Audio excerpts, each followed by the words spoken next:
Welcome into the Players Club, presented by Pepsi.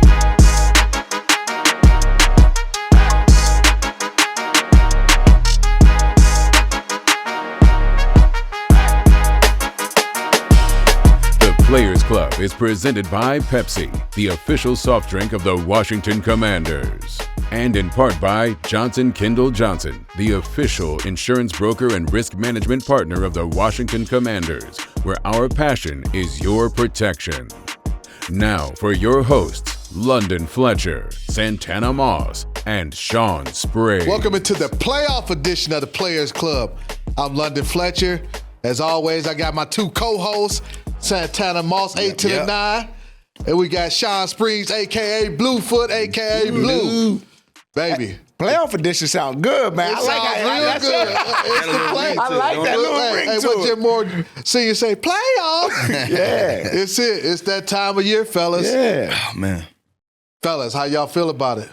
You know, I feel good, man. I think coming into this year, we didn't have any high expectations, man. But Right. I can tell you, week in and week out, we allowed this staff to go out there and set the culture, build the foundation. AP did such a tremendous job at just handpicking these guys, bringing the people in here, and we allowed them to work. We allowed them to go out there and really play football and do what they do best. You know, I was so excited knowing that we got Dan Quinn over here, and I remember hearing so many folks like, "Oh, we need an offensive-minded guy," and this and that. From the first interview, he laid down how he felt about what he was trying to build here with the coaching staff, of how he want guys here that whether he bring in a great offensive mind guy or not, he want the guys underneath him to learn from him. So if we have to be dealt, you know, that guy leaving because of his success, that next guy would be ready. And so just having all that stuff, you know, I guess you can say it to us earlier, and then watching these guys play, this has been the first year I saw a coach basically implement something, and you saw it week in and week out. You know what I mean? So I'm thrilled about where we're at, because you actually got to see these guys grow. You actually got to see these guys become the team that he said he was trying to have here, but we just ain't know it was going to be year one. Right. You know what I'm saying? Exactly. So that's the shocking thing about it. We didn't know it was going to be year one, but man, I'm proud of him, and I can't wait. I feel like we're playing in this game. Like we part of the brotherhood. Y'all were on the team that last time we went to Tampa. We'll dig into that, get into that later. Yeah. Blue, how you looking at this team from week one, or actually let's even go all the way back to Preseason. DQ was hired. Yeah. When DQ was hired, AP was hired, DQ was hired, drafting the Jaden, preseason training camp and all. And then fast forward to where we are now. We're a 12-5 team. Heading into the playoffs. Well, first of all, like everything Santana said, I totally agree, right, with AP and the job they did. But we talked about early in the year, the veterans, you can have free agents, but you bring in certain free agent veterans can make a difference on your team. One, Hall of Famer, my man B. Wagner, Bobby, we talked about him, had him on the show this year, just having his presence on it. We talked about, like, a guy like that is going to be the stabilizing force, much with London, what you did for us. So that was big. And then, you know, the superstar Frankie Lavu, and then you had Austin Eckler on the offensive side of the ball who complement B-Rob. And when you start to look at the mix, we were early in the year, we was like, how is this all going to shake out, right? Drafting Jaden, Sinistrell, Wiley. We had these young players. And then each week, all right, Tampa, we were okay. We promised him we look good. Jaden's all right. And then we saw a little flashes of Jaden in preseason. But then the season, we kept having games, and then everybody kept saying, well, Baltimore's a test. Because everybody didn't want to believe it was real, right? Well, Baltimore's your first test. And then Pittsburgh is your test. Then Philly's your test. Then we had a little skid there, right? And then it was like a little like, we know we real. We know we got something. We know we got a team. We know we got a quarterback, franchise quarterback. I believe we all can agree that we got a guy who's runaway rookie of the year, franchise quarterback. But then I think we all agreed that it was moments when we were like, we know we real. Let's just get to the playoffs. Because if we get to the playoff with this quarterback and this team and the brotherhood we've been hearing them talk about all year, we got to fight a chance against anybody. Yeah, got a puncher's chance. Right. I'll say this, man. Just like Tanner, you mentioned, feels like we're a part of this. you guys see the Bram Cam video, me in the booth, and you be crump. So surprised you got your voice. Hey, you be. I be feeling for Bram, boy. You be throwing some licks. But that's my natural reaction to what's happening, because I tell people, like, they always ask me, hey, would I consider coaching? I say, man, for a former player, I think coaching especially coaching in the NFL would be the next best thing. If you can't do that, broadcasting and calling games, and especially if you're calling a game for the team that you actually cheer for, root for, because I can show my enthusiasm, my bias, whatever the case. I'm emotional. Like when you see all these game-winning drives and all that, like that's just what comes out because I've been around it for so long and seen the down years and to see what this team is accomplishing. Just proud, man. I'll say this: the way we've gotten to this point, the last 4 weeks, all coming down to the final play of the game. I grew up a Cleveland Browns fan. We just call them the Cardiac Kids. This is kind of cardiac commanders. They call us the Cardiac Commanders, but I believe we can beat anybody, man. Yeah, I agree. And you mentioned the quarterback. When you have a quarterback like that, the great neutralizer, equalizer, who can do that thing. And Marcus came in and showed we got two quarterbacks that can get man, because he really sparked the offense. Give a shout out to him, because I think that's big. Oh yeah, Marcus Mariota. Right. The offense wasn't doing anything in the first half. Yeah, like last week, only 64 yards of total offense, just four first downs, and he came in. He sparked us, and then plays he made down the stretch, a 4th and 1 run, big run, and then a game winner to Terry. Just huge for him to be ready for that moment. But it's a credit to the coaching staff, credit to the personnel department, credit to these guys. You mentioned the free agents that they brought in. Yep. Most of the majority of the free agents, there's one thing to bring free agents in, but you got to bring in the right guys. Yeah, for sure. And it's not all about, from a talent standpoint, there's a lot of big name free agents out here, but if they don't fit what you're trying to build and the right type of people, the right makeup, most of the majority of the free agents, they already had some type of relationship with those guys, whether it's Bobby having played for DQ and having played for Ken Norton Jr., the running back coach, Zach Ertz, the linebacker coach, I should say, Zach Ertz having that relationship with Cliff Kingsbury. Marcus Mariota. Ozzie, with DQ. Yeah. Marcus Mariota was with Brian Johnson in Philadelphia, and all the Dallas guys that came over here. Fowler and Armstrong. That's a very good point. The majority of those guys they had relationships with, and they knew, hey, Austin Eckler already having that relationship with Anthony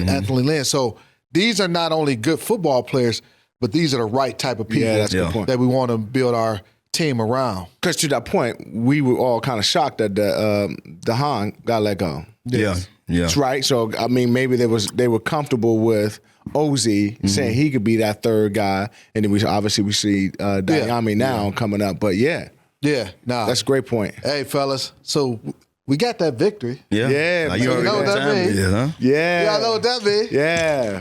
Come on, drop some dubs, baby. Man, when are we gonna get a playoff edition of the dubs?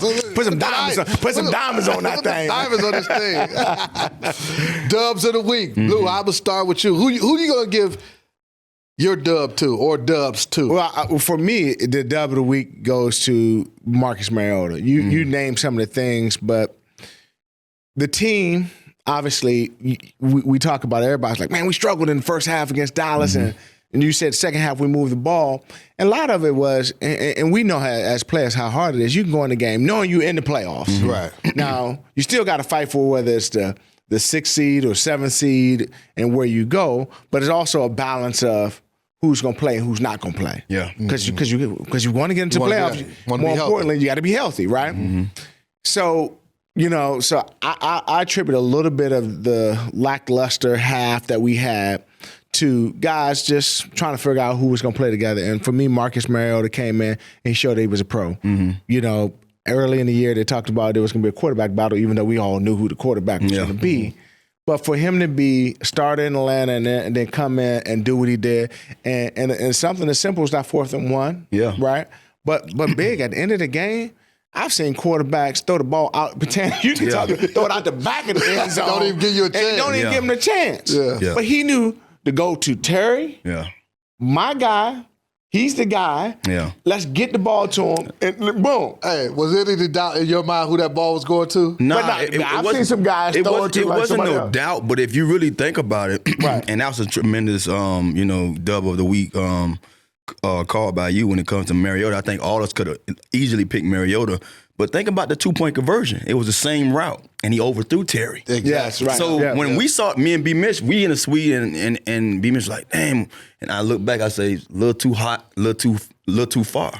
And for them to come back to it, that just shows you, what this team has been made of all year. So let me add to that. We interviewed Terry after the game, and my thing was, on the broadcast when it initially happened, I said, how many times do you think Marcus and Terry have had an opportunity to practice that fade ball and that back shoulder fade? Because they don't get those that reps right. are happening with Jaden and Terry. Right. And we've seen the fruits of that labor throughout the game and throughout the season.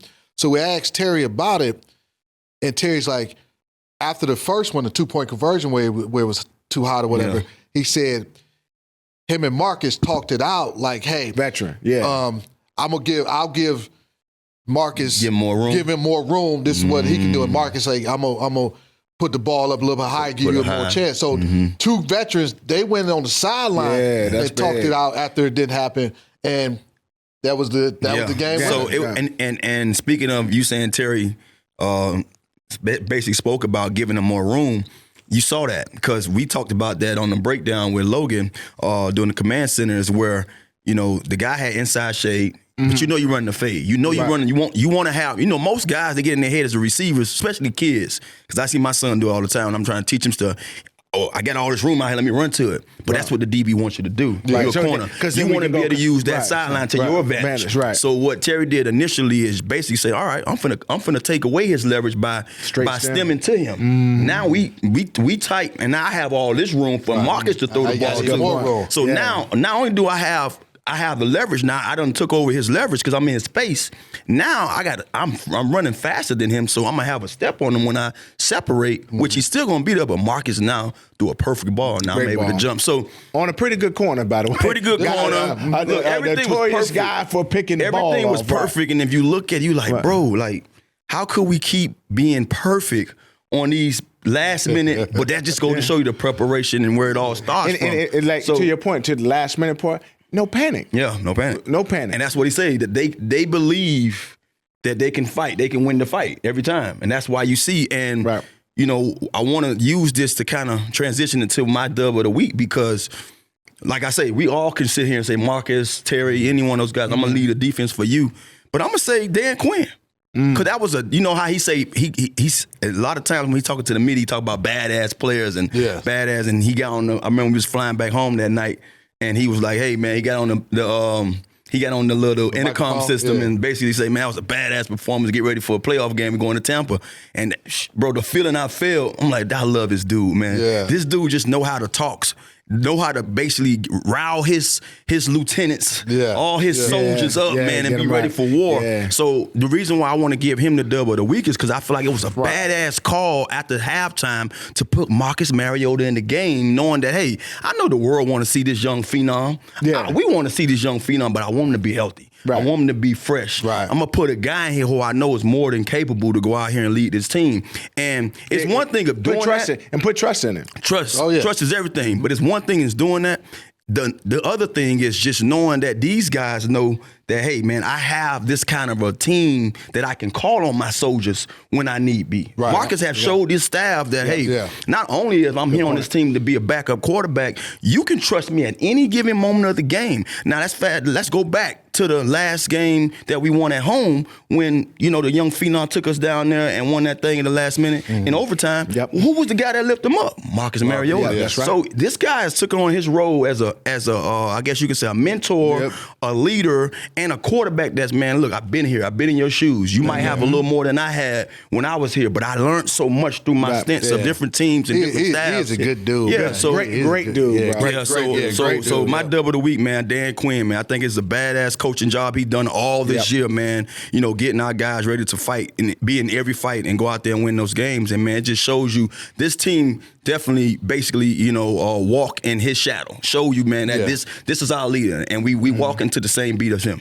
Oh man, two excellent dubs of the week. I'm going to give out two dubs of the week. First and foremost, I'm going to give out a dub of the week to the red zone defense. The red zone defense. Yeah. That was the difference in the ball game. I saved the defense for you because I knew you was going to talk about the defense. I appreciate it. The red zone defense, Blue, one of the things we did great is play red zone defense. We call it defending every blade of grass. You can get in on it, get down here, but make them kick field goals. The Dallas Cowboys got into the red zone 6 times, only scored 1 touchdown. Big difference. Making them kick field goals, and they had one where they came away with no points. So you had the 4 field goals, 1 touchdown, and one where they didn't get any points at all. That part of the game was outstanding. Right. The Cowboys, they were able to move the ball, get into that situation, but the defense, red zone defense, it tightened down, kept them out of the end zone, made them kick field goals. One guy in particular off the defense that I'm going to give a dub of the week to, Mikey Samerstill. Yes, sir. Mikey Samerstill. Yes, sir. Man, he balled, man. And comfortable. Comfortable. And you're watching it like, dang, Mikey's made us several plays in this game and didn't realize that you see the stats after the game. 10 tackles. 3 passes defense. Pepsi Rookie of the Week. Because there was a couple where receivers thinking they're going to catch the ball, come out, punch it out. Last minute. He had a couple big licks. Outstanding football. So I'm gonna give him a dub of the week as well. And to that point, you know, when you see young guys like that, he makes it look like he's been doing it for a while. He's not erratic. He's comfortable with it. Like, you might catch a little something. He'd come up and he's physical. When you see his stats, and we had him on the show, he's not a big guy. In fact, we learned that he was a receiver at Michigan for 3-4 years. But, man, London, that's a big one because, man, that kid, man, just – and we can touch on this going into the play. You talk about Tampa going to – but that – I thought he was great at nickel. But when he seemed to move outside, is it me or the defense seemed to elevate even more with him? Because I didn't think he was going to be the outside guy. I thought he was going to be the inside guy. He looked so good. He's a guy that, you know, that you can honestly say that plays the position well and shows you that, hey, I can be used wherever you need to use me. You know what I mean? It's one thing to be in a corner. I hate when you have to label a guy as an inside or an outside guy. If you play corner, bro, learn how to play everything. That's how I did as a receiver. Smoot was just a corner, though. I was an inside-outside guy. Just letting you know, not everybody can do it all. Let me put the one shot up. Let me put the one up. Here go the 1X for Smoot. I knew we were going to get a Smoot bit. You can always play outside. I tell you one thing, Smoot, boy, you living rent-free in all our heads, man, because, boy, we cannot talk enough about Smoot, man. They showed a video of Smoot the other day. They showed our defense. Smoot, man, missed it down. Didn't contain the defense. Let a running back get outside. A play that should have went for 3 yards. He done let it go for 15 yards, man. My dog's over there. With Smoot, you got to know, it depends on if his shoulders was warmed up or not. He could tell you, Blue, I wasn't ready to tackle. Like, what do you mean? I tell you one thing, he had y'all boys laughing, ready for the next play. He probably came into the huddle we trying to be the number one run defense. We can't do it with you giving up 15-yard runs. Hey, Blue, I just had to make a decision right there. London told you remember, I don't even know if you remember this. Hey, Smoot, don't come out here and give up a 3rd down catch. I said, London, you just gonna bully the man? You just gonna talk to your teammate like that? How did he look at me? What you talking about? Hey, you know what's so funny? Hey, don't come out here and mess Smoot has around. been saying that London been bullying lately. He's been getting on guys. Hey, this is a good one. Good segue, man, to, Drive Times with 89. It's time for Drive Time, presented by Eastern Automotive Group. Any car, any way, for everyone, since 1988. All right, fellas, you know Drive Times is one of my favorite segments of this show, man. And, you know, what I want to start this one off with is give me one of your favorite memories of the playoff. It don't have to be necessarily, because we all want other teams, play for other teams. Yeah. But just give me some of your favorite playoff memories. Man, well, I went to the big dance twice. Won, so yeah. I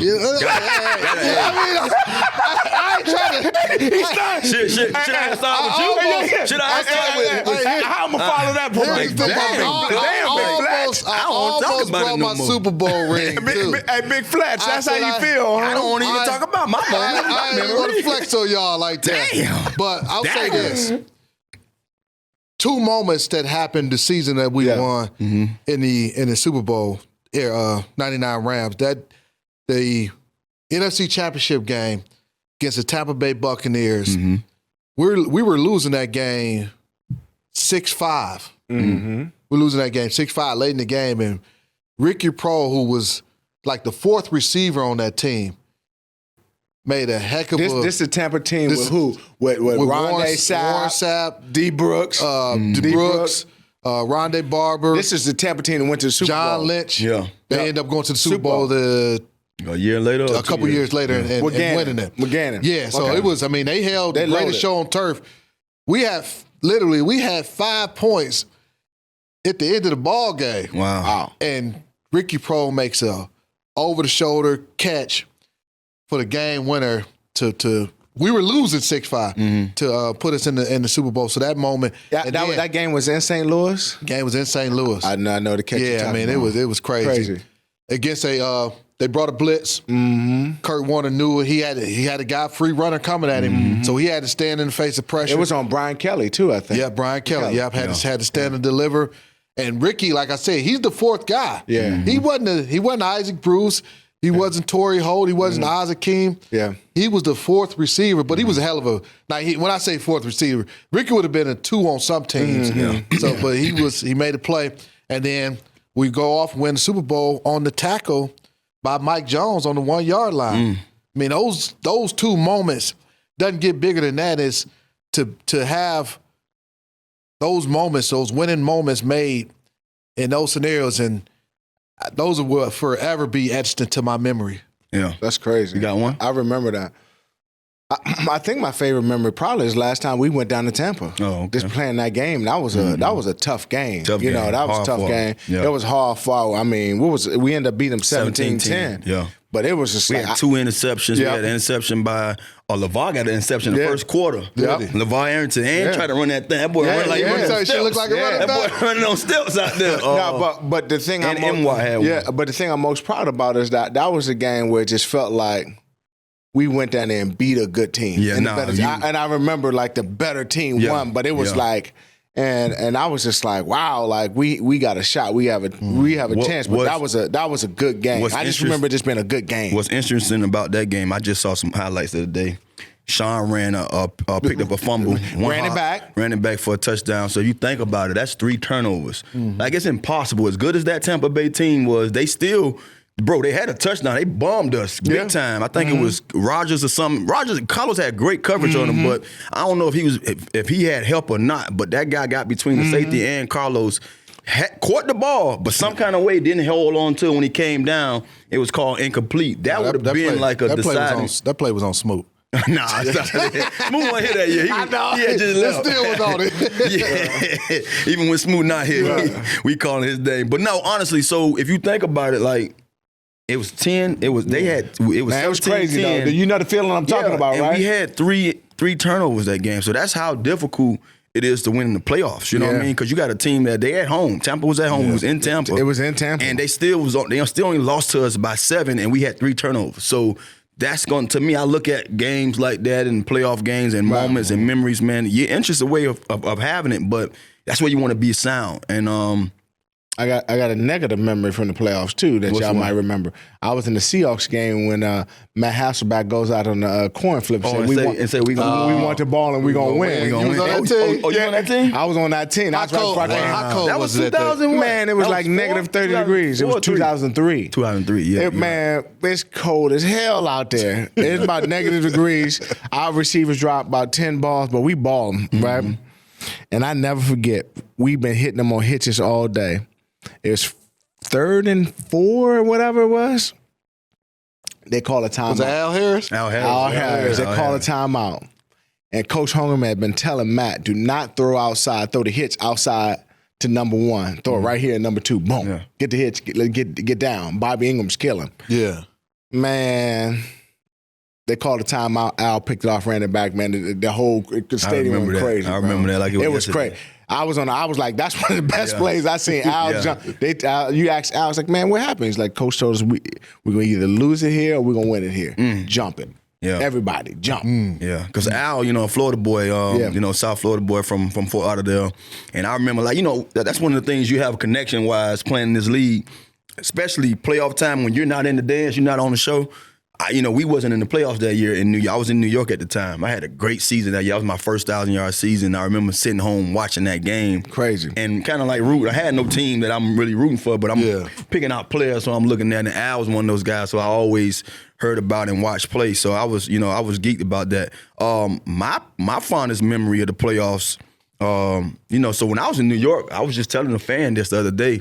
A guy was like, man, what is it? What's the difference between you being in New York and in D.C.? And I think the fan wanted me to kind of down talk New York. And I'm like, look, bro, I'll be honest with you.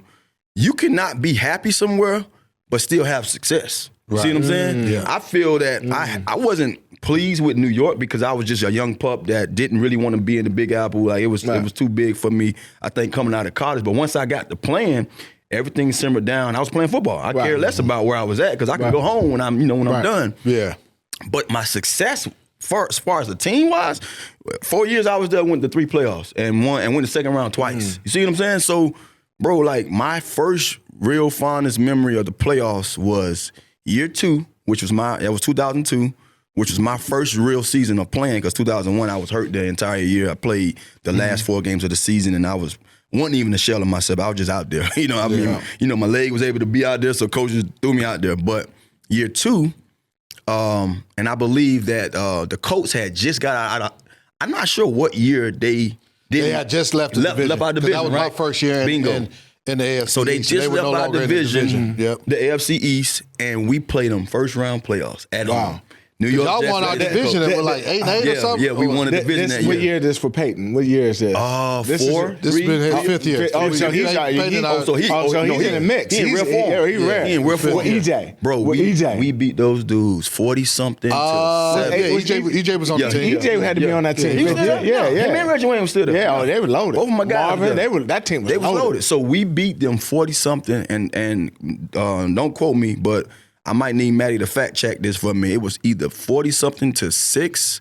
What? We put a whooping on them, and I scored a touchdown. I brought that belt out, bro. So, and just think about it, like as a young pup playing the game, I'm over on the sideline, like, what we got if we doing this to them?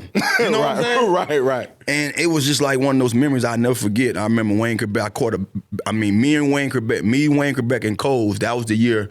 We was called the 6 Feet Under Boys. We was on one. Wayne led the team in touchdowns. Cole had 1,000 yards, and that was my coming out year. I had like 400-something yards, but I had like 2 punt return touchdowns that year and like 4 receiving touchdowns year. So we was on one as a core, and that year got Coles to come here in 03. Who's that quarterback, Chad? Chad Pennington. He was the quarterback. And bro, so that was like my fun. Like out of all the playoff memories I got, I had some good ones. I had some good ones there, and I had some good ones here. That stands out the most, you know what I mean? And it don't stand out because of something individually, just what we did as a team, you know? Yeah, no, that Big was Fletch started off. It's hard to follow that though. Big Fletch started off with 2 rings, but I mean, Dad, I thought he would have saved me. I Saved me for last. I should have done you. That's my bad. That's my bad. He came over here first. So for the fans out there, Big Fletcher, let you know he Big Fletcher. Hey, mama, look, this is what Fred talking about. Fred's been bullying folks. He just bullied us with the Super Bowl talk. I got a lot of stuff built up inside of me that I never was able to express while I was playing, because there were times I would want to go to the media when they asking us about a team, they talking about it. I'm like, man, he ain't about to do nothing. Like, that's what I want to say. Like, I got something, and it just simmered. But I didn't want, especially like Mike. Mike didn't want us in the media giving any team motivation. But I'm about to play this. I'm about to lay this hammer to this dude, man. Speaking of that Super Bowl runs, you done been a part of 2 of them. Describe the energy. So we playoff energy is different. It's second to none. It's nothing like what you experience in a regular season. True. Or preseason. We already know preseason energy is, man. You really want to be out there. Even though guys will come out and say, well, I'll play. They'll lie. No, it's not the same. Lie. Describe it. It's not the same. I'll say this. First and foremost. Hold on. Before you get to it, is the Super Bowl, day of the Super Bowl game different from the regular playoffs? Oh, yeah, absolutely. It's different. Let me start with the playoffs. Yeah. I know we got to move on. But there is a difference in intensity, like, go from preseason to regular season. That intensity ramps up. Go from regular season to the postseason, it ramps up even more. Right. And you can feel it even in the week leading up, the practice, the intensity, the media. There are going to be more media obligations for these guys for the playoffs. So, you got national media in the building. National media in the building. You can't run and hide like you want to and get away. Right. So there'll be more responsibility. The thing that you must guard against, especially as a defensive guy, when you're playing these games, is trying to do too much, trying to say, I'm going to make a play. Yeah. I want to be everybody watching. Yeah. I'm going to make a pick. I'm going to jump something. And that's when you end up costing your team because you got to try to do too much. But as you go each week, the intensity ramps up even more because the stakes are a lot higher. Like, okay, the first round game gonna be hype. The next game and then the NFC, man, when I said that NFC championship game, like, the coaches are tighter in those meetings. That, like, you can feel the tension. As far as the Super Bowl, it's a different type of, because of all of the hoopla and the pomp and circumstance that goes along with it. Now, you talking about that week is even crazier. What's the whole gauging of, just like you just talked, like how you used to have to gauge yourself with the media and not say some of the things that you really want to say. How do you gauge that emotion from, like, this Super Bowl week, going through the week, knowing that, man, the game is Sunday.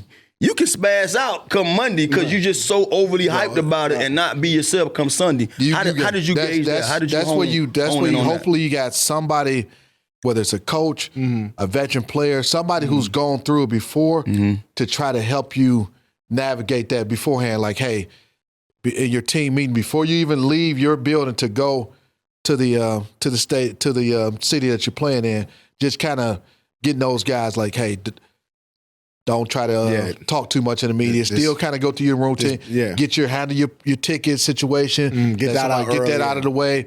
And by the end of the week, you're so exhausted from the media, all the different responsibilities. Guys get frustrated. They start yapping. You'll see every year somebody going to say something, I guarantee a victory. So some of those guys don't handle it well. It is a challenge, that piece of it. Well, we can talk all day about that, man, and I'm glad you got a chance to kind of get a fans a little insight on that experience, man. Big, I went through it twice. Easy, here we go, man. Big Fletch. All right, fellas, it's time to set the tone. It's time to set the tone. Brought to you by Johnson Kendall Johnson, the official insurance broker and risk management partner of the Washington Commanders, where our passion is your protection. But for this set the tone, we're going to do it a little bit different, switch it up. We actually got some fan questions we're going to love that. We're going to go with, and it's a playoff edition. So we're going to start this one off with Chris J. Brophy, at Chris J. Brophy. What can players and coaches learn from the first game versus the Buccaneers this season? Blue, what you think? Well, I think the one thing they can learn for me was Jaden's experience. That was early in the season and first game of the season First game of the season ever for him. First NFL game. So I think Jaden was just getting his feet wet. Mm-hmm. I think Jaden, was coming off his first read and then taking off running. So I think the coaches feel more comfortable expanding the playbook because remember, they were talking about they're not even opening it all the way up. He just needs to learn. So the coaches now have a plethora of plays that they can call for Jaden. That's the first thing. The second thing is I think there is no secret Baker Mayfield is probably the hottest quarterback in the NFL, and we had a chance to see them. And now whatever we did the first game, we better make some adjustments. Yeah. Because that boy is playing some good football, and we got to give a shout out to him. But our defense is playing great. Yeah. So I think that the easier way to say it is I think that we know what Baker is doing and what their offense is capable of. We're gonna have to make some serious adjustments to combat what they're doing. I think when you really want to look at it, the first game to me was like taking your kid to school for that first day and really trying to see, like, let them know, how you kind of really, want them overprotect the parents. Like, look, don't let nobody bother you today. Make sure you do your lesson. Right. Make sure you listen to the teacher. Listen to the teacher. Be safe. All of that. I think that's how we stepped into that game. We approached that game with training wheels. Yep. Yes. And as the season got going, you saw that kid learn how to ride that bike. Yep. And so if you want to be technical about it, I think these guys can now ride the bike. Yep. They're ready to go out there and explore deeper into the neighborhood, on their journeys. And that's how I look at it. I mean, I just feel like our team is seasoned to a point to where we didn't even expect these guys to be where they at right now. We didn't expect them to be that well-rounded as a team on playing all three levels. As a team. That's a good point. That's good. And that's a great point. If I'm pretty sure Todd Bowles telling him, like, look, don't get it twisted. Different team. This is a different team coming in. Much different team. You can sit there and look at that Dallas game if you want to. You can look at all them nail biters, but that's what they do. And that shows where they've been and how far they can go. Because if you can go out there and play in them games week after week after week after, that's the team. That's the team I'm scared of because you know why? That's like going to school and that one dude that everybody's look at him and say, "Oh, let's go try him," but he ain't scared of you. You see what I'm saying? Or the kid that was sorry at the start of the season and got better. All of a sudden got better. Yeah, so I think that's what me sitting back looking, I could use so many different analogies about where we are as a team today from week one, and I think that's what Tampa looking at it, man. You can look at them and say, man, they're not that kid that came to school for the first time no more. They're not that kid that couldn't ride that bike, and he's not the pushover. So don't think you're finna go over there and push him over. Now you'll learn a lot from that first game against the Tampa Bay Buccaneers. First and foremost, matchups. Like you've had an opportunity to go against their guys. They've had an opportunity to go against your guys. We got different aspects. We dropped free agent. We traded for somebody for a particular matchup. You can talk on that. Yeah, so you'll have the experience of knowing, hey, having gone against these guys, having faced whether it's a left tackle going against their pass rushers, having gone against Vita Vea if you're Tyler Biotish. Hopefully Tyler be able to play. Just Lattimore versus Mike Evans. Yeah, so we already know about those two guys. Right. Hopefully, there's a lot of things, understanding how Tampa viewed your defense, how they tried to attack you. We had a lot of miscommunications from a defensive standpoint. They tried to get you in a lot of bunch formation, stuff like that, so you can learn, hey, this is who they are, this side. We got to communicate a lot better against these certain looks. That's something you can glean from this and look at it from the run game, from defensively as far as stopping their run. Going into that game, first game of the season, Tampa was one of the worst, if not worst team rushing football a season ago. That ball game, they had success running the ball against us. So Bucky Irvin. Bucky Irvin is nice. So understanding, hey, this is a different type of run game with Tampa Bay Buccaneers. You have to respect these guys. You mentioned Baker. Baker's a lot more difficult to get down than you probably thought. We had him 8 times. Only got 1 sack. Yeah, he was slippery. Baker is slippery, but he's also stronger than people realize. Real strong lower body. He breaks tackles. He's able to throw guys off for him. So having a different respect for him when it comes to rushing the passer. So there's a lot of things. Do you as a real quick as a blitzer rusher? Do you really have to change some techniques in the way you think about it? Like you have to slow it down a hair when it's come time to tackle him, when you're about to engage on him. Initially engaging. Yeah, so you have to kind of just Steve McNair was like that. Ben Roethlisberger. Yeah, you got to like exhale a little bit Right. and just maybe temper it down just a half a second. So to that, okay. being said, that's what we did in Arizona, and I think it was because of what went on. with us. Great point against You know what Kyler I'm Murray. saying? Yeah. I think But Baker Kyler's gave slippery us to- way slipperier to me than Right. Baker. So you'll But I think Baker's Baker's strong. also your pass rush game plan has to be different. And Baker, he's 6 feet, maybe 5'11". You want to try to keep him in that pocket in a phone booth as much as possible. He can still make the throws there, but let's make him do that. You treat him like Jalen? Do you treat him like Jalen? Kind of the stunts where you a little different? A little different. Just you want him in that booth, and don't try to get past him. Okay. Yeah. Because he's going to step up in the pocket. Right. So as you're coming on, especially if you're defensive end, don't get past him. Maybe you see a lot more bull rushes, things like that, to try to really keep him in that phone booth. Especially that interior part of that pocket. Because he stepped in and out of that thing, and he's going to get the running ball like a running back. All right. Let's go to this next question. When it was the playoffs week, what was practice like? Was it more focused, more intense, same as other practices? Let me start it. It was fun. Yeah. Honestly, I got a kick out of the playoff week. I'm going to go back to my young pup days. And this could add to one of the segments when we talked about, the intensity and just the emotion and all that stuff. The things that go on. I don't know what it was when I was, playing ball, but just to play and be in that, it was almost like the experience you felt as a kid for Christmas. That same kind of joy. That's how I felt in the playoffs. I felt like, man, it's just us. You know what I mean? Right. Or the other teams that got the chance to go, but by the time our game come on, it's going to just be us playing. You know what I mean? Yeah. And it was a joy preparing because now you knew you could either be one and done or you go out and do your thing and then you're going to move on. And so I really got a kick out of just the preparation part too, because not only was it you was in more hammers and shorts around that time too, because now you got to think it's a long season.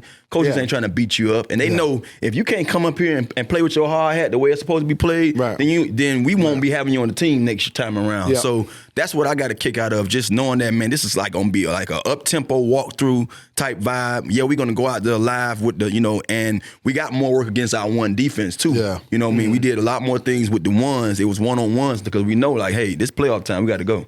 For me, I like to play our football because I felt like at this point in the season, for sure, the teams, they are who they are. And I felt comfortable because we were who we were. You knew you were going to play us. We were going to line up, press. It wasn't going to be like, I felt like playoff allowed us to play faster because it wasn't like we had 10 games, 17 games or 16 games on people. And I felt like, especially when on the defensive side here in Washington, I felt like we were in our bag. Like, we were good. We knew what we were going to do. Like, you beat us, you beat us. Like, it ain't like, it ain't no hard. It's going to be hard. It ain't no secret. We're going to stack the box. We're going to blitz some guys, and you're going to have to get after us. So for me, the intensity, I would say, was like, not like we practiced like harder, but more so, London, I can recall just like our keys were sharp. Hey, Blue, 2x2 doubles, 3rd and 2, I'm a ram caller. It's gonna bounce to you. Be ready. Don't I'll say this, stuff like that. I'll say the thing for me as a defensive play caller, linebacker, middle guy, I ramped up my intensity, and you guys knew I was intense, but I was more demanding on guys, on teammates, because. But you also had a Super Bowl in your belt, so you knew what it was going to take. But even before I got the Super Bowl, even before that, because guys have the tendency to exhale. There's some guys who have, we made the playoffs. Oh, yeah. But I actually became more demanding from attention to detail standpoint. Yeah, that's what I was talking about. And being in those practices, like, because I knew, like, this is what we gonna be on point. We're not gonna have any miscommunications. We're not gonna be, in gray areas and all that. So I wrapped up my focus and demanding more from guys. And that's kind of what I was saying. Like I remember our meetings because we always had a production board where certain guys like you can produce. But I felt like even as in London was our captain on the defense, like he demanded it from everybody. Yeah. Right. Like it's because sometimes you can be on a team and there's guys that's gonna make plays. We all at different levels. We're superstars, right? I was probably the most known, but everybody accountable. Keep going. Yeah. Beautiful. We already knew that. We knew you. All right, man.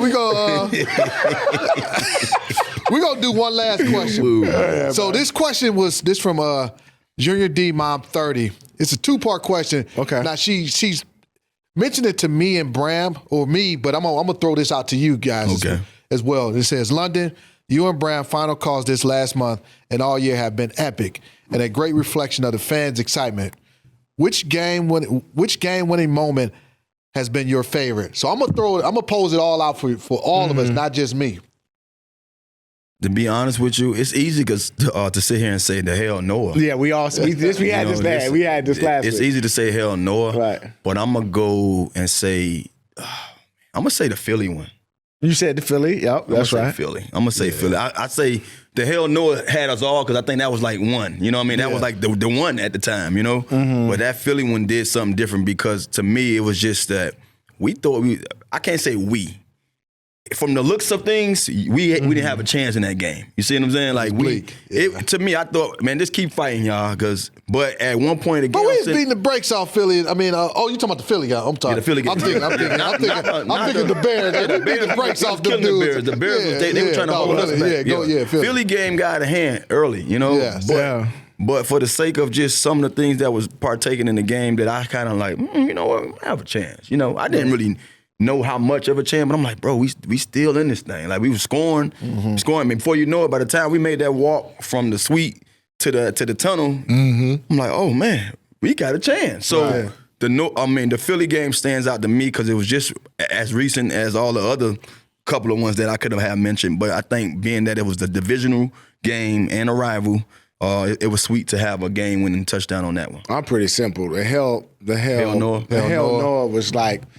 That's one of those moments, like we said early in the year, like that was like Monday Night Miracle. Yeah, I would never forget that. Yeah. I would never forget that, bro. Like I'm just like I don't know what else to say. Yeah, that's simple for me. Man, it's so many.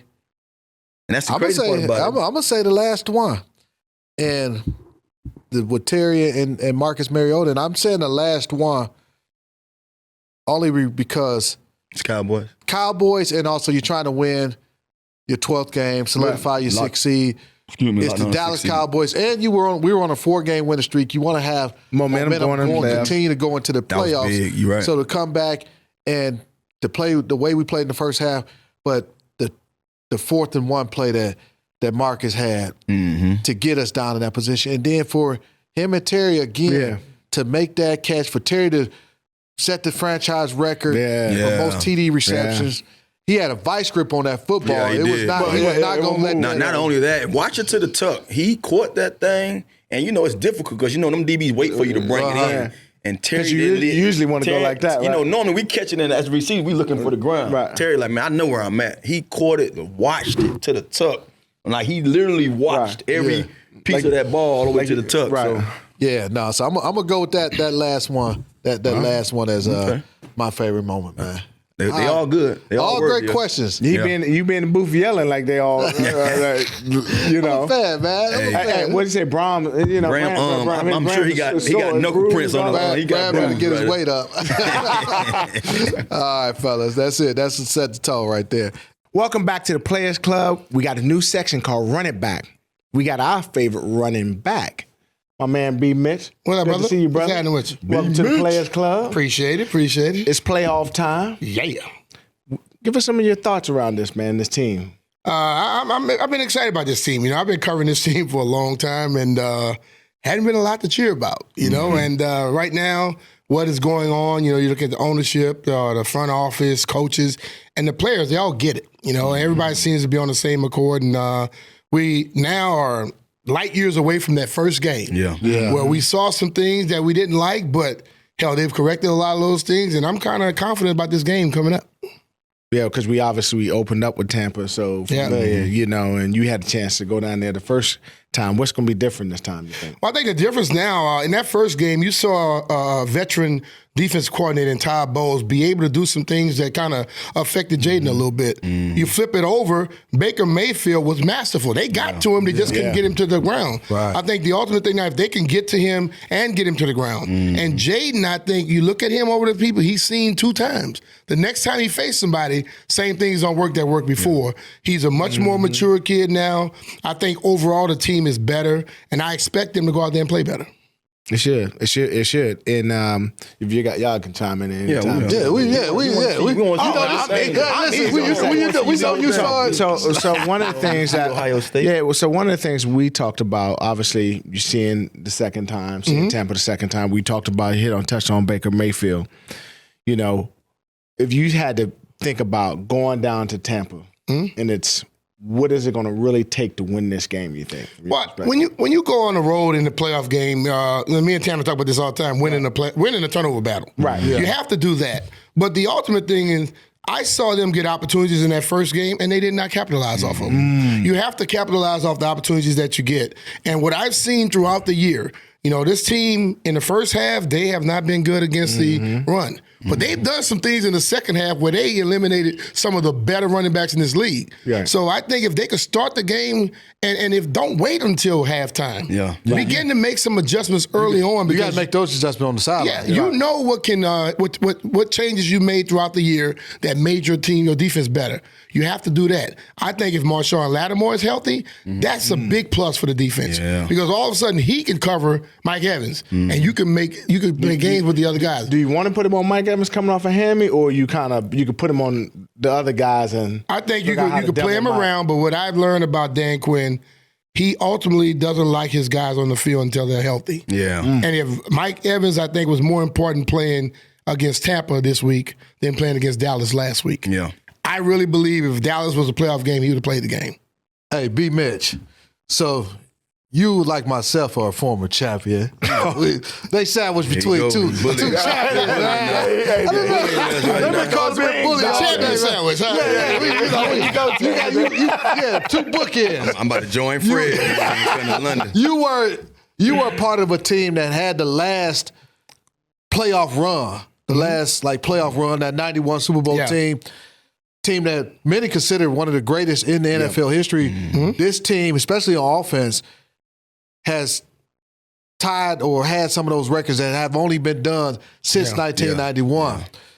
When you look at this team, the simulators, what will it take for them to have a playoff run similar to one that you guys had in 1991? Total team effort. The one thing I've been asking for a long time is to see this team play the absolute best offensively, defensively, and special teams. If they do something like that, I think they run Tampa off the field. And that's difficult to do. But that team in 1991 was in the top 5 rankings, top 3, offense, defense, and special teams. Right. It's kind of hard to lose those games. But then again, we had played against, who was it? We played against Detroit early in the season, beat them 45-0, beat them 41-10 in the playoffs. Oh, wow. We played against Atlanta. We beat them 57 or 53-14 early in the year. We had some turnovers in that game. They blocked punts. We still beat them 57. Then we came back in the playoffs and beat them 27-3. The thing about it is we were so confident and we didn't make mistakes. People look at that team, and that team doesn't get the love it should because there weren't a lot of individual stars on that team. You had a bunch of work-pale guys that went out on the field, they did their job, didn't make spectacular plays, but they didn't make mistakes. And I think that's what it's going to take in this game. One thing I know, this team has shown, especially down the stretch, that if they got the ball and they got a chance in the end, you better be concerned. Right. Oh, yeah. Even they did it with Jaden 5 times. Then they came back with Mariota and did it. They are going to come out here. If they keep themselves in this game and keep themselves close, Baker will throw the ball to other people. Right. You know, and I think Washington has, and no, they're not Kansas City. Yeah. But Jaden is starting to get that same little mantra as Pat Mahomes. Give it to him late, you got problems. Speaking of, mistakes, you just mentioned that, and that's something that we've seen the last, 3-4 weeks. Our penalties have went up. But to say the least, we still been in these games to win them at the end. Yeah. Right. What would a clean game be like for us? If we play a clean game, how good can this team really be? Tanner, you and I sit there and we watch the games all the time. Every week we can find. And if we can watch a clean game and watch how this game go, I look on your face and you look on mine. We are stressed as hell. And I tell them all the time, hell, man, I'm 56 now. You know, when I was young, I could take all that. But no, I just think if this team can play a clean game, no penalties, offense goes out and handles its business, defense just play as well as they played this year. You have to be spectacular. And special teams take care of your business because they've done a great job throughout the year for the most part. This team can go out and beat teams by 20, 21 points. Because listen, we've seen it. Even with the turnovers, even with the penalties they have to overcome, they still put points on the board. And I know people have talked about what Cliff does and Terry on this side. This team put points up. They average close to 30 points a game. You know, and you normally don't do that when you have penalties in games and things like that. They still can overcome a lot. So give us a clean game. And hell, I might have to toast. Hey, real quick before Blue chime in again, but I'm messing. You talk about winning in the playoffs. Defense, especially on the road, bring your defense. But you also got to bring your run game. Yes. Our run game has, outside of Jaden, over the last 7 weeks, 7 games, hasn't got going. What is it going to take for us to get this running game going from the running backs? Well, I think, first of all, it's going to have to take B-Mitch being in the middle. And then I think the running backs, this is a game where you're going to have to put people in their best position. The way we run, now, early on in the season, B-Rob was very successful with the stuff. But that slow play thing without B-Mitch being in the middle, they're getting a lot of penetration on the defense. So we got to make sure we stop people at the point first. And if we can get that done, once B-Rob gets ahead of steam, he's a problem. But he hasn't been able to get that. None of the running backs necessarily have gotten that. But I think what we're looking at now with this running game, this is win or go home. Right. So if Jaden got to get 200 yards rushing, get 200 yards rushing. But you want to make sure the running backs come out, or the offensive line handle their business and give them a chance. Take the pressure off of him. Because imagine if the running game is working and he still could do the things he's been doing. Oh, it's powerful. That's a problem. I think we could add to that, too, is that if you think about it, man, we've been missing Austin Eckler for the last 4 weeks. And to see him back last week only gave me that breath of fresh air to just believe that at times when it was hard for us to run with B-Rob, Eckler was the one that carried the load. He was the one that found ways, whether it was breaking tackles and, doing things. So I'm excited about having him back in the game playing, just knowing that, man, like now you have that 1-2 punch again. And I listened to him talk the other day. I think he was on Grant and Danny's show, and he spoke like, man, I'm ready. I'm ready now. I'm refreshed. Whatever you want. He said, if you want to put him back there, kick return, so be it. But he's feeling like himself again to go out there and carry the load if need be. I think everything will be back how it was. Yeah. B-Rob could play his role instead of trying to play both roles. Right. And I think that makes him more efficient and make it more effective. And then Austin comes in and you don't know if he's going to catch it or run it. That still gives you a game play, a reason to do well. And then McNichols was coming in after them and he was able to do some things. So getting everything back to normal is going to help. And I think they're as healthy as they're going to be and have as many people on the field, including Lattimore, at this time, which give them a better chance. And our secondary's been playing great. We didn't close out the game we wanted to against Mike Evans and those guys the first time, but we talked about it earlier on the show that them boys in the back end don't have to play because Baker's balling right now. But, bro, love having you on the show. Appreciate you, B. B-Mitch in the Players Club. Another seat in next year, man, for the love Players Club. Players Club. Bring another champion on the show. I had to get y'all one more time. Come on, man. Shots fired. Welcome back to the Players Club. As promised, we got defensive back Percy Butler joining the show.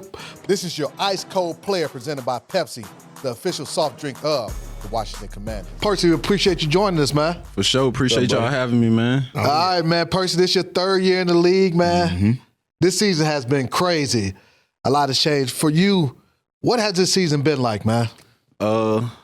It been, great. It's a good learning season, and it's good to experience winning, for the first time. First time making it to the playoffs, so, that's big. So, yeah, it's just been a great season for real. How has the transition been? Being that you're a defensive back guy, and now you have a head coach that's a defensive-minded coach, also along with Joe Witt and how he schemed up things. What has that transition been like for you? Just knowing where you come from a couple of years ago in this defense to now. I feel like for me it been great because like I feel like the coaches they have me like in a lot of different spots this year, and it's good to like see like defense from different perspectives, like coming down in the box, being high, and then like just rotating down from high, just seeing different looks. Basically, like using your gifts because you can run with the best of them. Yeah, right. Yeah, you like using me in all type of ways just to put me on the field to be there where I can make plays. No doubt. I had Coach Dez on my radio show, and I was like, what makes Percy special? He said, B-Mitch, the dude can run with anybody. He can do anything on the defense. And now you have a coach who doesn't mind allowing you to do multiple things. How easy has it been for you to be able to just take that on instead of having to play one thing, sit on the sideline? It been way a lot easier because it's like you always want to be on the field. So it's like for a coach to be, finding ways to have you on the field, I feel like that's good, and it just make you just want to make plays more and just make you feel better. Yeah, let's get down to the nitty gritty, man. Yeah, talk. You and B-Mitch both went to the same college. Raging Cages. Yeah. Raging Cages. You feel both from the same area or same high school Plaquemine too. Green Devils. Yeah, grew up in the same area. Yeah. Percy, what's it like in that part of Louisiana? I want to know what's it like, man. In that Plaque, it's small town, a lot of small town things going on, and I feel like it's the same thing going on everywhere else, but it just like at a smaller scale for real. And like growing up there, I feel like if you playing ball, like everybody gonna love you, everybody gonna root for you. Like Plaquemine love their football team. So B-Mitch, you grew up on a farm, right? You say? Yeah, basically, yeah. So how was your childhood? Did you grow up on a farm as well? I didn't grow up on the farm because like my mama, she more of a like she really didn't like me around all the animal shit and stuff like that. But like my cousins, we call it like the point. Yeah. So I used to always just go down there, get on the horses and stuff, be around all the cows and stuff. So it's like she ain't like me around it. Well, my mama, she don't like all the animals. She's scared of snakes and stuff. She used to be one of them. So it was like I was just venturing off and doing it on my own. I think like Friday nights, our town shut down. And you got the Green Devils playing, people gonna be there. They want to make sure they see it because, if you are on a football team, you can ball. Yeah. You playing. And I can remember Gil would always call me and say, man, Percy going to USL. Oh, yeah. He went to my college and you watch him, he was able to ball. And right now, you look in the NFL, you got Percy, you got Gottschall, you got, what's big man in the Rams? Oh, you talking about Big Dot? Dyson. Then you got my man receiver up in Green Bay. DT. Right, that same little area right there got 4 or 5 people under contract in the league, bro. Wow. So it's in the water. Man. It's a crawfish. DT grew up around a street from each other. Oh, that's crazy. Yeah, it's some people out there, bro. Let me see that. So Percy, you've had the opportunity to witness Jaden this year for his entire rookie season. What's it like being on the sideline, watching him do some of the things that he's done and is doing on that football field? I mean, like the stuff you see Jaden do, it just be like unreal to the eye, Like you just see him like boom, you'll see like the pocket just collapse and he'll just break out and just break it for like 50 yards and you like, damn, that's just amazing. Like you just like, oh, I'm glad he on my team. Yeah. What is the meeting like? Just knowing like as a defense, because you know how it is, man. When you come off the field, it's almost like, okay, the offense on the field, and you kind of want to kind of get relaxed a little bit, go over your game plan. Are y'all coaches telling y'all, man, you never know what's going to happen with this ball. These guys can score fast.